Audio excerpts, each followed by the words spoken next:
এই জিলহজ মাসের 9 তারিখে আরও একটি বিশেষ আমল রয়েছে, যে আমলটিকে ওয়াজিব স্বীকৃতি দেওয়া হয়েছে। সেই আমলটি হচ্ছে জিলহজ মাসের 9 তারিখ ফজর থেকে শুরু করে 13 তারিখ আসর পর্যন্ত মোট 23 ওয়াক্ত নামাজে একটি তাকবীর পড়তে হয়। নামাজের পরে সালাম ফেরানোর পরে নারী পুরুষ সকলেই এটি পড়তে হয়, আল্লাহু আকবার আল্লাহু আকবার লা ইলাহা ইল্লাল্লাহু আল্লাহু আকবার ওয়ালিল্লাহিল হামদ। 9 তারিখ ফজরের নামাজ যখন শেষ হবে, ইমাম যদি পড়তে ভুলেও যায়, ইনশাল্লাহ ভুলবে না ইমামরা, সকল মুসল্লি মুক্তাদি উচ্চ কণ্ঠে আমরা তেলাওয়াত করব, আল্লাহু আকবার লা ইলাহা ইল্লাল্লাহু আল্লাহু আকবার ওয়ালিল্লাহিল হামদ। যাদের জানা আছে আমরা ইনশাল্লাহ আমল করব কোন তারিখে? সবাই বলেন, জিলহজ মাসের 9 তারিখ ফজরের নামাজ থেকে শুরু। এটা সালাম ফিরানো শেষ হবে, বাম দিকে তাকবীর শুরু হয়ে যাবে, ইমাম শুরু করুক বা না করুক। আর মা বোন যারা আপনারা শুনছেন তাদের উদ্দেশ্যে বলছি, আপনাদের জন্য এই আমলটি ওয়াজিব, ইচ্ছাকৃত ছেড়ে দিলে ওয়াজিব তরকের গুনাহ হবে নিশ্চিত। এজন্য আমরা মা বোন যারা আছি, নামাজ পড়ার পরে, ফরজ নামাজ শেষ করার পরে 9 তারিখ ফজর থেকেই আমরা এই আমল শুরু করে দিব।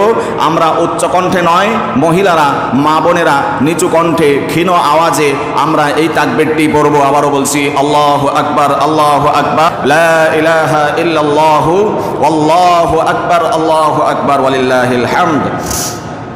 এই তাকবীরটি আমরা ইনশাআল্লাহ পড়ব কোন তারিখ যেন? কোন মাসের কোন তারিখ পর্যন্ত?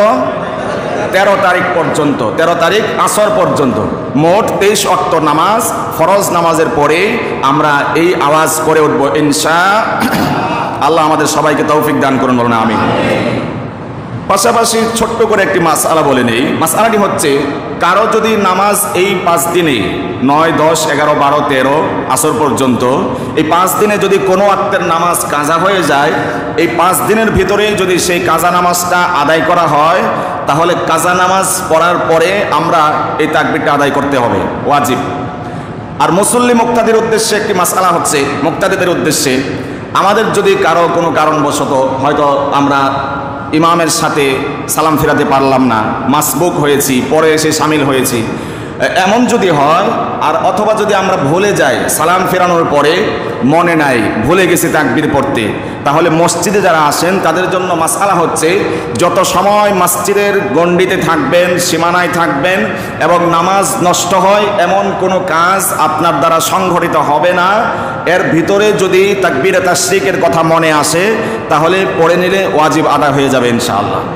যদি আপনি ভুলে গিয়েছেন তাকবীরে তাশরিক আদায় করতে মসজিদে এসে, তাহলে আপনার জন্য অপশন হচ্ছে মসজিদ থেকে বের হওয়ার আগে এবং নামাজ নষ্ট হয়ে যায় এমন কোনো কাজ সংগঠিত হওয়ার আগেই যদি আপনার স্মরণে আসে, জেহেনে আসে, তাহলে তখন সাথে সাথে এটি আদায় করে নিলেই ওয়াজিব আদায় হয়ে যাবে। নামাজ নষ্ট হয়ে যায়, যেমন কথা বললে নামাজ নষ্ট হয়ে যায়, ওযু নষ্ট হইলে নামাজ নষ্ট হয়ে যায় ইত্যাদি। এই জাতীয় কোনো কাজ করার আগে যদি আপনার স্মরণ হয় মসজিদে থাকা অবস্থায়, তাহলে আপনি এই তাকবীর আদায় করে নেবেন, ওয়াজিব আদায় হয়ে যাবে ইনশাআল্লাহ। তবে যদি এই 5 দিনের কোনো কাজা নামাজ, কোনো এক ওয়াক্তের কাজা নামাজ 5 দিনের পরে যদি আদায় করেন, তাহলে আর তাকবীরে তাশরিক করার সুযোগ নাই। কিন্তু 5 দিনের কাজা নামাজ যদি এই 5 দিনের ভিতরেই পড়েন, তাহলে কাজা নামাজের পরেও তাকবীরে তাশরিক আদায় করতে হবে।